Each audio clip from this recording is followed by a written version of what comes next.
Hey guys, what's going on? My name is Danton, and welcome to today's video for Honkai Star Rail. What are we doing today? Well, we're going to be doing a video talking about Blade today.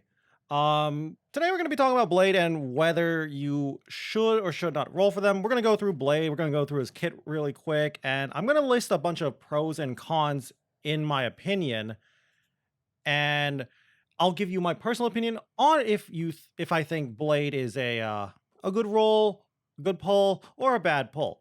Again, this is my personal opinion.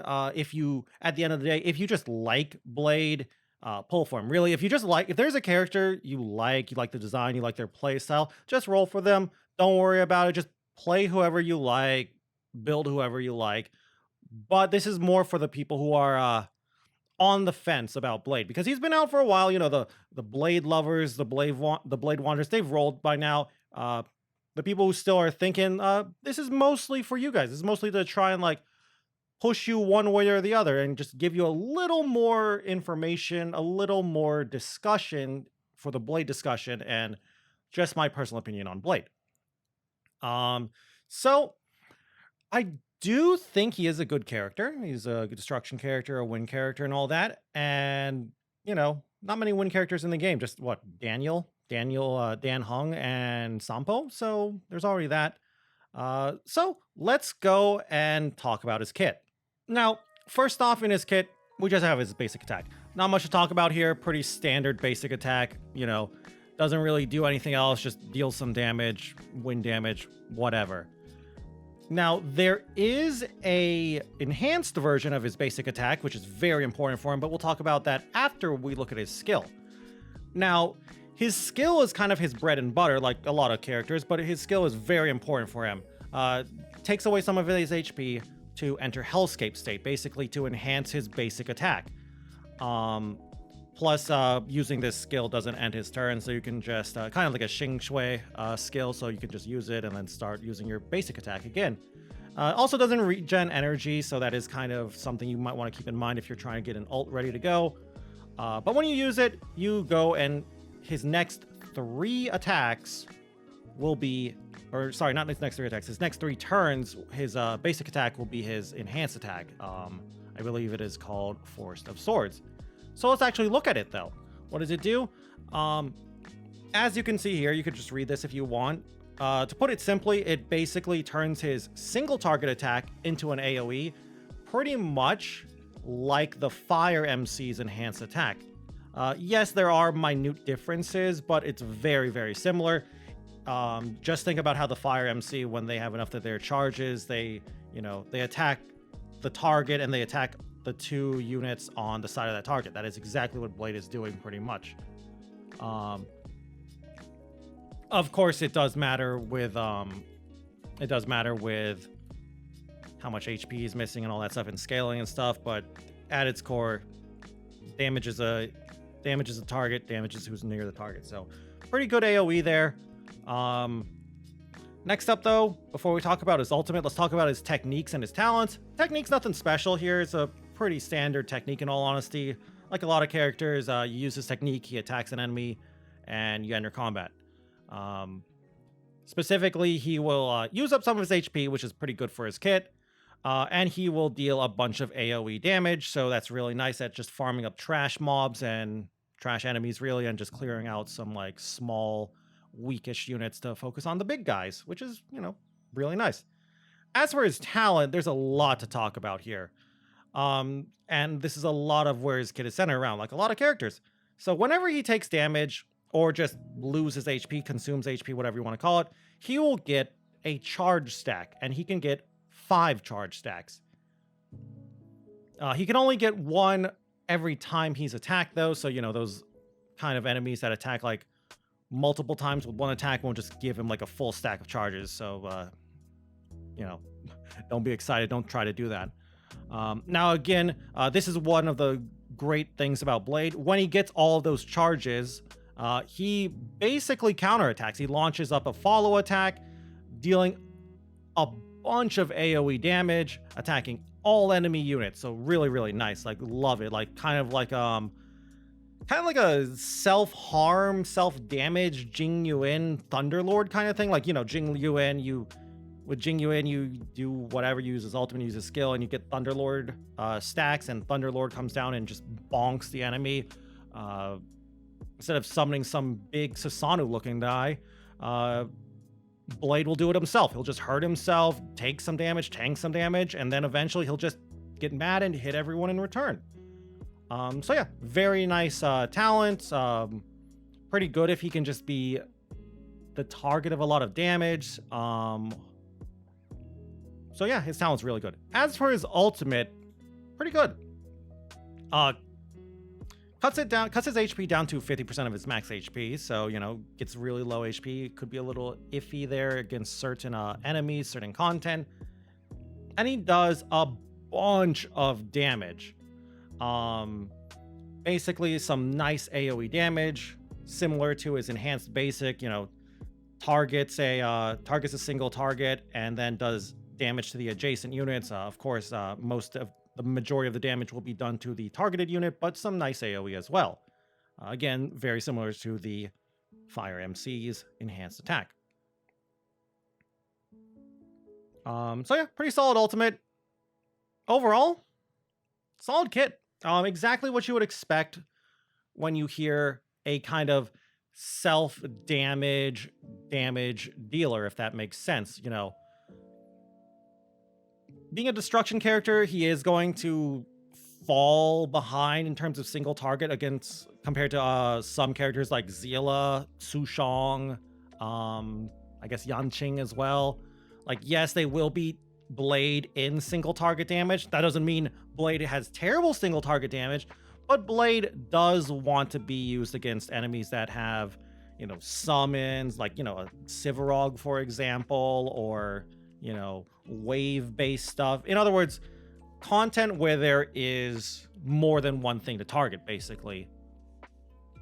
I feel like if you like Hu Tao from Genshin, because she plays a very similar style of hurting herself to increase her damage output, I think you'll like Blade.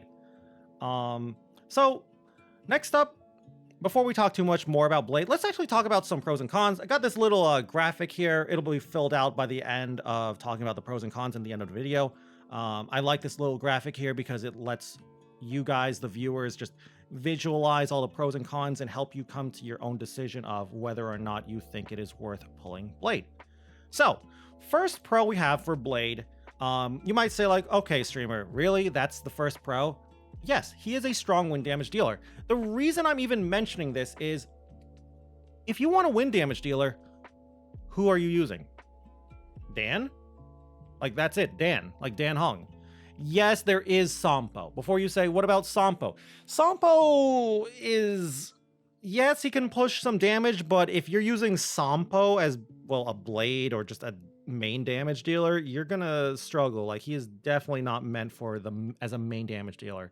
I'm probably getting all the Sampo mains mad here, but at the moment, if you want win DPS, you're pretty much locked with 5 or 4-star Dan Heng, and maybe Sampo. But again, Sampo's more of a DOT guy anyway. So, you know, there's content out there that wants win damage, and, you know, Blade brings that.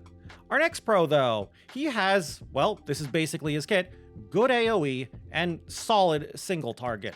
You might say like, okay, how is that a pro though? Like, I mean, it's just a pro. Like, AoE seems to be a thing that is desired in MOC, you know, end game stuff. It's actually why a lot of people use Himeko, even though for a long time people laughed at Himeko and was like, oh wow, Himeko, she's so bad. And then as more and more content comes out, and, you know, the tryhards, I guess, to put it, the people who want to like max out and do like get 3 stars or whatever in all the end game content, they're starting to think like, huh, single target damage is kind of falling behind against this more like wave based, summon based kind of enemies. You know, like for example, the deer. I can't honestly remember the name, but, you know, the abundance deer that summons a lot of those fruits and branches, roots, whatever they're called. And if your damage dealer is a single target damage dealer, you might struggle a little bit with crowd control. So, you know, having a damage dealer who does solid AoE while still pushing out some pretty good single target damage is definitely a consideration if you're trying to do some late game content. Next up for our pro, in my opinion, he has a lot of versatility for his team comps. I think you can build him as a hyper carry, just standard hyper carry, blade plus healer plus a couple of buffers, supports, whatever you want to call it. You could build him as like a sub DPS and he's trying to do like some AoE damage and you got a single target there to try and deal with the main enemy, like a Sushong or a Sila, and they're gonna be doing whatever they do. But yeah, I would say like that is definitely just a great strength for Blade, being able to have all these team comps. Basically slotting into two, I guess like that's the way I would put it, slots into two solid roles as both a main DPS and a sub DPS, really gives him a lot of versatility. So even if you don't have the best of the best characters for your Blade teams, you could possibly run him as a sub DPS while you have, your Zila, who's completely built. Our next pro, though, what do we have as our next pro? Pairs really well with Luocha. I'm putting this as a pro instead of a con because you could also argue it is a con, but for the people who have at least seen it or even like, tried it from borrowing friends' blades, him and Luocha, they go so well together. Like Luocha's entire kit just feels like it just slots so well with Blade. The field, so you get like the field heal, so Blade gets big heals. That emergency heal, so Blade does his ult and then Luocha heals him or something. So it's very hard to kill Blade while Luocha's up. So the reason that is a pro is, like a lot of people have Luocha, but they're just kind of like, do I really like this Luocha? Like I had Natasha, did I really need Luocha? This is great if you have a Luocha, because if you have a Luocha, you should seriously consider pulling Blade. I honestly think the power level of Blade jumps insanely high. Like the power level of Blade teams jumps insanely high if your healer is a Luocha, because you could just focus that much more on just pushing out all that damage, dumping, like just bullying, beating up those opponents and just crushing them. And now for our next pro, we got a couple more pros before we start talking about the cons. He can heal himself. He is a little self-reliant too. Yes, you won't want to use him as his only like self-sustain, or sustain, however you want to put it. You won't want to rely on only him to heal himself because you're gonna have him die a lot. But this does take off some of the stress from your healer to only heal him. Like let's say you're not using Luocha, so you don't have the fields, you don't have the emergency heals. Let's say you're using like Natasha because you're free to play, or you just skipped Luocha for some reason. This way, your Natasha doesn't feel stressed out and doesn't feel like she has to always be healing Blade. She could heal someone else, like maybe a Tingyun, because, we all know our Tingyuns are always getting hit all the time because the enemies hate Tingyun and always want to bully Tingyun. But yeah, the little bit of healing he is getting from his entire kit does really help him, just give him a little extra survivability. Plus, he does scale with HP. Unlike other damage dealers who want to scale with things like attack percent, crit rate, crit damage, him scaling with HP will mean he does have a fairly high HP pool, so he can take a few more hits compared to other damage dealers, which means he can go that much longer without needing a heal right away. Other characters, other damage dealers, they'll take one strong hit from an enemy, they need to heal right away. Blade takes a big hit from an enemy, he doesn't need to heal right away. He could probably take a second big hit or even a third big hit, depending on just how much HP he has. And for our final pro for Blade, he is relatively skill point friendly in my opinion. Because of the way his skill works, yes, he's still using skill points, but because his skill point or his skill will basically keep his basic attack enhanced for 3 turns, he's not having to use that many skill points. So this is great. This is great if you want to use supports who are very skill point hungry. For example, Yukong, or maybe you're going to use Blade as a sub DPS and put in a main DPS who's skill point hungry like Zila. So very good pro in my opinion. Now we got some cons. Honestly, not many cons here with Blade. I think I only have 4 or so cons here. First con, basically his playstyle. His HP management, risky playstyle. It is something you will definitely have to keep track of. Yes, I did say he is really tanky. He has his self-heals. But if you're not playing Luocha, if you do not have Luocha, or even if you do have Luocha, you still do need to keep an eye on him because a lot of his kit is hurting him. You gotta think to yourself, like, if I use my skill, if I use my ult, will my Blade be in danger of just taking one big hit from the enemy? How do the turns line up? Will I have enough time to get to my healer? If, you know, for example, you're not using Luocha. Will you have enough time to get to your Natasha or your Bailu? So it is a very risky playstyle, but again, while this is a con, I am saying it as a con, I know some of you love it. Some of you love that high risk, high reward playstyle. I'm one of those people. As for number 2, he does want a good healer. This is kind of like with that one pro of that he pairs well with Luocha. He does really, really want a good healer. And right now, it's kind of only Luocha. Yes, I do think Bailu is a pretty good substitute for Luocha, but again, Bailu hasn't really had an increased pull rate banner, and a lot of people skipped Luocha, so that means you have what, Natasha? Sure, Natasha's on his banner, so you might actually get a few Eidolons, so your Natasha's pretty good, but even then, you definitely want Luocha. And before you say, oh, but I have Japard, maybe I'll play Japard. No, don't play shielders. You need healers for him. You can't play shielders. So yeah, if you don't have Luocha, you might want to skip out on Blade. Speaking of shielders, that's actually the third con, and that is he hates shielders. You know, he wants to be taking damage, and, you know, the shields are preventing him from taking damage. So you might think to yourself, oh, well, again, like I was saying, I don't have a Luocha, but, you know, Fire MC, maybe March, maybe a Japard. But again, then he won't be taking damage. His damage output then kind of will start to drop off.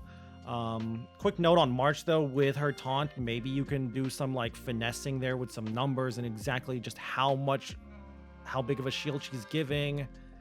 I feel like that's a little too, how to put it, a little too much work. Just, you know, the juice isn't really worth the squeeze with that. But yeah, just keep that in mind. Like, he needs healers. He doesn't like shielders. And right now, yeah, we got Luocha, but again, not everyone pulled Luocha. We are going to get Lynx soon.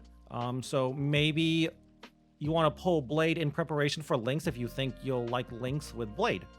And our final con, honestly, not even really a con. I just wanted to mention this as a potential consideration, and that he is potentially power crept, because while he does good damage, compared to other damage dealers, he's not doing that many big unique things, to put it simply. Like, yes, he is doing unique things, like the self-damage to increase its attack is pretty unique, but that's just, you know, increasing damage.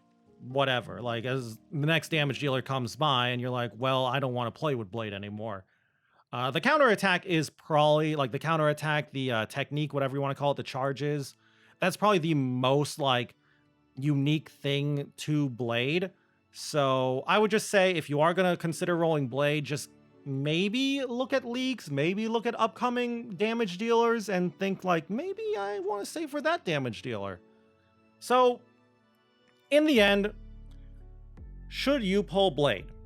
In the end, am I pulling for Blade? Me personally, I'm not pulling for Blade for a number of reasons. One, I do like his kit. Don't get me wrong, I like his kit. I'm not pulling him for, the main reason is he's not a waifu, and I like to pull for waifus. I'm going to be pulling for a lot of characters coming up. For example, Kafka, Fu, and Lynx. Yeah, Lynx is a 4-star, but she might be on, like, Imbibitor's banner, which might be make things a little iffy. Now, if you care about meta, you're like, okay, I don't care about waifus, I don't care about husbandos. What about in terms of meta? If all you care about is meta, I think Blade is a must-pull character, especially if you have good supports for him. whether that is like a Luocha or at least a Bailu for a healer, and then, you know, a Tingyun or a Bronya as a, you know, support damage increaser. So really, at the end of the day, do you like his playstyle? If you do, and you really, yeah, basically, if you like his playstyle, you like his design, pull for him. If you are fine with damage dealers you have right now, or maybe there's a damage dealer coming up that you want, you should probably skip him. Like, for example, you have Jing Yuan. Honestly, him and Jing Yuan are pretty similar in my opinion. If you have a fully built Jing Yuan, maybe skip Blade. Anyway, that's going to be it for my video on whether or not you should pull Blade. I'd love to hear your opinion, though. What do you think about Blade? Do you think Blade is a must-pull character? Are you skipping Blade yourself? Have you pulled for Blade? What do you think about him in general? Like, if you did pull for him, how are you building him? Like, I'd love to hear your teams. Like, I think Blade, you know, Blade, Luocha, Tingyun, Bronya is a pretty solid team. But I'd love to hear your opinion. Maybe you just don't like his kit. Maybe you don't like the whole HP reduction. Maybe you want to have like, maybe you like damage dealers who are less risky. You know, you like your Zeelas or something, or your Jing Yuans. Anyway, though, if you guys just enjoyed the video, though, I'd love if you could leave a like or a comment down below as well. It always helps me out, and it always helps out the channel. And if you guys want to keep up with the Honkai Star Rail content, I try to put out lots of videos. You can always go and subscribe to the channel as well. And if you guys want to watch me play some Honkai Star Rail, I stream pretty much every single day over at twitch.tv/Zeniton, playing a lot of Honkai Star Rail. Currently, I've been preparing and farming up, like pre-farming up for Kafka, because I'm going to roll for Kafka. Anyway, though, with that all said and done, thank you all again once more for watching this video. And until I see you guys in the next one, bye.